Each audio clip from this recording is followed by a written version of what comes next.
"I want to make love while his blood runs down the drain." A wife typed these words to her lover. The him she was fantasizing about? Her own husband. Within days of sending that message, he disappeared without a trace. 8 months later, his body was found.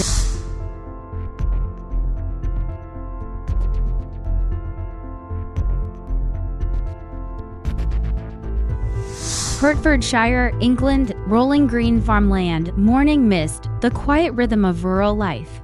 Bill Taylor seemed to have it all. At 69 years old, he was a self-made millionaire. Farms spanning hundreds of acres, properties worth millions, a man who built his fortune through honest work, integrity, and decades of dedication. Everyone in the community respected him, hardworking, kind. Always had time for a conversation, the kind of man who treated everyone with dignity, regardless of who they were. But Bill's greatest treasure wasn't his wealth or his land. It was his relationship with his son, Richard. Every single morning at precisely 11 o'clock, father and son met for coffee without fail. Rain or shine, busy season or slow. This wasn't just a coffee break. This was their sacred ritual, a daily reminder of their bond. Business partners, yes, but more than that, best friends. That 11 a.m. coffee represented everything Bill valued: family, consistency, trust. It would become the key to solving his murder. June 4, 2018.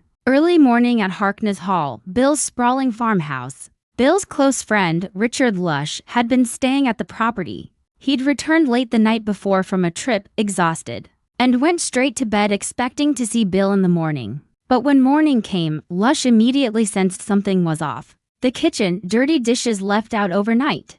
For Bill Taylor, a man of rigid routines and order, this simply didn't happen. Lush tried to rationalize it. Maybe Bill wasn't feeling well. Maybe he'd had a long day and just forgot. But as the hours ticked by, unease turned to dread. 10 a.m. passed, then 10:30. Then 11 o'clock arrived, the sacred coffee time. Bill never appeared. Lush's heart started racing. He called Richard, Bill's son. "Have you seen your father? He hasn't shown up for coffee." Richard's response was immediate alarm. His father never missed their 11 a.m. meeting, never, not once in all their years working together. Something was terribly wrong. Lush ran upstairs to Bill's bedroom, his footsteps echoing through the empty house. What he found chilled him to the bone. Pajamas neatly folded, bed perfectly made, everything in its place. But Bill had never slept in it. For a man as predictable as Bill Taylor, this could only mean one thing: something terrible had happened. Richard rushed to the farm. Together, he and Lush searched frantically: the barns, the fields, the outbuildings, calling Bill's name over and over. Nothing. By late afternoon, they had no choice. They called the police. When police arrived, they began a standard missing person investigation. But almost immediately, they discovered something disturbing. Just days before Bill vanished, his Land Rover had been deliberately set on fire. Not an accident, not a mechanical failure, arson. Someone had used a towel soaked in accelerant to ensure maximum damage. This was calculated, malicious, personal. The local community had theories. There'd been tensions between Bill and some travelers on his land. Maybe they were responsible, but police instincts told them to look closer to home. Then came the breakthrough that would crack the case wide open. Bill's grandson, just a young boy, was exploring the property when he found something small but significant: a single link from his grandfather's broken bracelet lying in the dirt near one of the barns. The boy had the presence of mind to recognize it immediately. He ran to tell the police.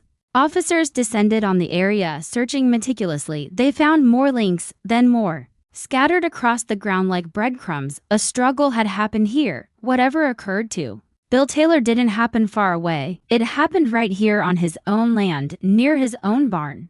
Police began to ask the hardest question: who would want to hurt Bill Taylor? As investigators dug deeper, a dark picture began to emerge. Bill Taylor's life wasn't as perfect as it seemed. His marriage to his second wife, Angela, 52 years old, had been crumbling for years. In 2014, 4 years before Bill disappeared, Angela filed for divorce. The separation was bitter and complicated. But Bill, ever the generous man, wanted to ensure Angela was taken care of. He took out a £1 million loan so Angela could purchase 2 farms, Mill Farm and Dog Kennel Farm, both near Hitchin. £1 million, Most people would consider this extraordinarily generous, life-changing money, security for life. But according to evidence that would later emerge, Angela wasn't satisfied. She felt Bill had kept too much of their shared wealth. The resentment festered. The bitterness grew, and there was something else. Something even darker lurking beneath the surface. Angela Taylor despised Bill's son, Richard. The hatred between them was so intense, so toxic, that it tore the family apart for 3 agonizing years. Bill and his beloved son Richard didn't speak. Imagine that. A father losing his closest companion, his business partner, his best friend, all because of his wife. For Bill, those 3 years were torture. Every day without that 11 a.m. coffee was a reminder of what he'd lost. But when Bill and Angela finally separated, something beautiful happened. Father and son reconciled. That sacred morning ritual resumed. The coffee, the conversation, the bond. Bill had chosen his son over his wife, and Angela Taylor would never, ever forgive him for that.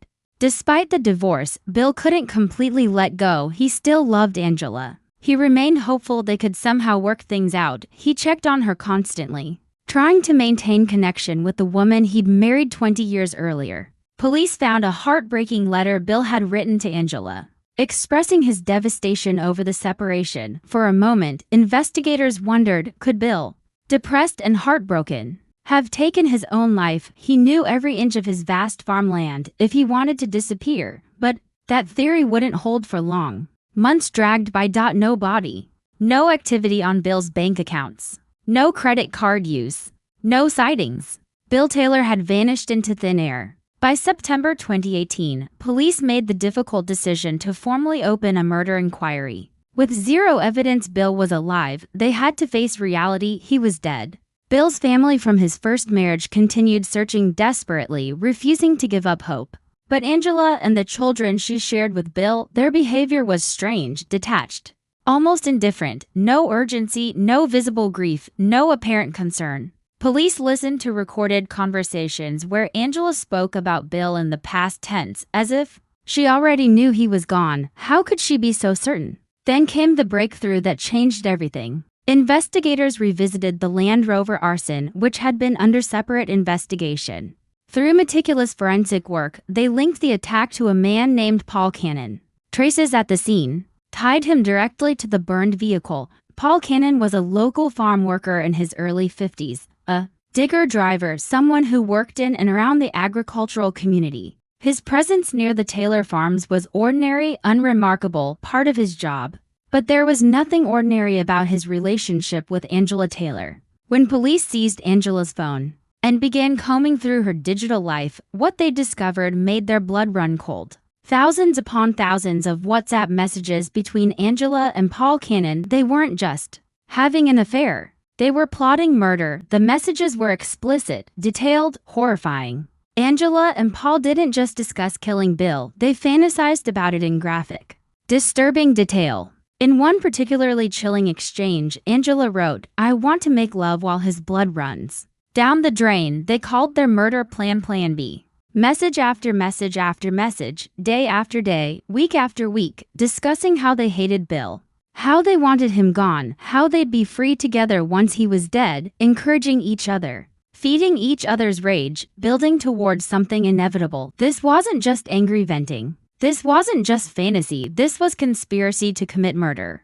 In the interrogation room, police confronted Angela with her own words. They read the messages back to her one by one, forcing her to hear the violent fantasies she'd shared with her lover. "What were you so worried about, Angela? What were you afraid we'd find?" The messages referenced the divorce repeatedly, conversations happening at 2 a.m., 3 a.m., sleepless nights consumed by hatred. At one point, Angela told Paul, "Things are going to be tough for you." Paul responded, "It's about the books and speaking. It'll be tough for you too." Angela agreed, then added cryptically, "B is better." What does B mean, Angela? Is that Plan B? Your secret plan to murder your husband? But hear us, what sealed their fate? What proved beyond doubt that they'd gone through with it? After June 4, 2018, the exact day Bill disappeared, all violent messages stopped completely. No more talk of killing Bill. No more revenge fantasies. No more discussions of Plan B. Nothing. It was like someone had flipped a switch. Why did the violent messages stop on June 4th, Angela? Because you knew Bill Taylor was already dead? Because you didn't have to talk about killing him anymore? Angela sat in silence. She had no answer. The evidence was damning, undeniable. 8 agonizing months passed. Bill's son Richard continued running the farms, but every day at 11 a.m. he felt the absence. That empty chair. That missing conversation. His father was gone, but where? Then, on February 10, 2019, a local fisherman named Eric Jackson was walking along the river near Hitchin. What he saw on the muddy riverbank stopped him cold. Human remains, partially decomposed, upright. Stuck in waist-deep mud, still wearing boots and blue overalls, it was William Taylor. Police rushed to the scene. A pathologist was called immediately to examine the body where it lay. But scattered around Bill's remains were strange items that didn't make sense. A bottle of Bailey's Irish cream liqueur, a teacup, a half-eaten corn on the cob, some rope. The implication was clear. Angela and Paul wanted it to look like Bill had come to the riverbank for a quiet picnic, perhaps had too much to drink, stumbled into the mud, and tragically couldn't get out. A terrible accident. Nothing more. But the pathologist saw through the staging immediately. Bill had been placed there after death. The position was wrong. The evidence was wrong. Most critically, Bill had not ingested any water or mud. If he'd actually become stuck while alive and conscious, drowning or suffocating, there would be water in his lungs, mud in his airways. There was none. And then the pathologist found the smoking gun, a fracture to the hyoid bone in Bill's neck. This small, delicate bone located in the throat is incredibly difficult to break accidentally. But during strangulation or suffocation, it breaks frequently. Bill Taylor had been murdered. Someone had strangled or suffocated him, then dumped his body in the river to hide the crime. The full scope of Angela and Paul's plan came into focus. They murdered Bill, most likely strangling him in the farmyard where his bracelet broke during the struggle. They hid his body for 8 months while police searched frantically. They staged the riverbank scene with the Baileys, teacup, and corn to fake an accidental death. Paul Cannon disposed of his Suzuki vehicle believed to have been used to transport Bill's body by shipping it to Bulgaria, hoping to avoid any forensic examination. Days before the murder, they set fire to Bill's Land Rover, destroying potential evidence. Police even uncovered that Angela had asked Paul to find a hitman to kill Bill. A witness testified that Angela mentioned getting someone in Yorkshire to handle it. Paul's work colleague, Gwyn Griffiths, got peripherally involved when Paul asked him casually, "How much would it cost to get rid of someone?" Griffiths, described as someone with people-pleasing traits, made some inquiries in a pub. The suggested prices ranged from £500 to £50,000. But Griffiths later testified he never took it seriously. He thought it was just talk. He was cleared of conspiracy charges. The prosecution concluded no hitman was ever hired. Paul Cannon murdered William Taylor himself, with Angela as the mastermind, constantly encouraging him, feeding his hatred, pushing him toward violence. It was elaborate, it was calculated, it was ruthless, but they made one fatal mistake. Those WhatsApp messages, every word documented, every threat recorded, every fantasy preserved as evidence. In November 2019, the courtroom was packed. Angela Taylor and Paul Cannon sat in the dock, still maintaining their innocence. Their defense was simple. The messages were just fantasy. We never actually intended to kill him. Bill's death was a tragic accident. He got stuck in the mud and died. The jury heard all the evidence, the thousands of messages plotting murder, the sudden stop in violent talk after June 4th. The fractured hyoid bone, the staged scene, the burned Land Rover, the disposed vehicle. The bracelet links at the struggle site. After deliberation, the verdict came guilty. Both defendants. Murder. The judge showed no mercy in sentencing. Life imprisonment for Angela Taylor, minimum 22 years. Life imprisonment for Paul Cannon, minimum 22 years. Even if they're ever released, they'll remain under a life license forever, supervised, restricted, monitored for the rest of their lives. But here's what makes this case particularly haunting to this day. Neither Angela Taylor nor Paul Cannon has ever admitted to murdering Bill Taylor, despite the overwhelming evidence, despite the messages in their own words, despite the forensic proof, despite the fractured bone in Bill's neck. They still claim they're innocent. What drives someone to murder their own husband in Angela's case? It was a toxic combination: greed, resentment, and obsession, even with £1 million in property from the divorce settlement. She wanted more. She felt entitled to Bill's entire fortune. She resented his control, his wealth, his very existence. And she hated, truly hated, that Bill had chosen his son Richard over her. Her affair with Paul Cannon created the perfect storm. Romantic obsession mixed with financial greed. Two people feeding each other's worst impulses. Together, they convinced themselves that murder was the solution. That they could get away with it. That they deserved to be together without Bill in the way. They were wrong. William Taylor was murdered just days before his 70th birthday. He should have been celebrating. Should have been enjoying retirement. Should have had years ahead with his family, his farms, his land. Instead, his life was stolen by the woman who promised to love him and the man she chose over her. Marriage vows. Bill's son, Richard, continues running the farms today. He maintains his father's legacy through the work Bill devoted his entire life to.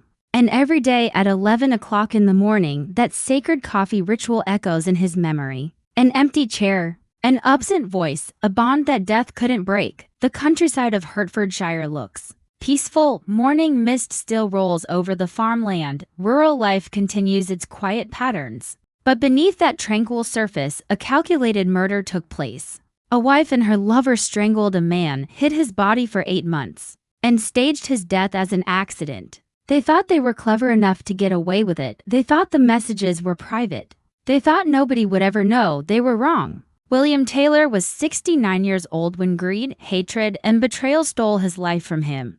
But his memory endures, his legacy lives on. And his story serves as a chilling reminder: sometimes the greatest danger comes from those closest to us. Rest in peace, William Taylor. You deserved so much better.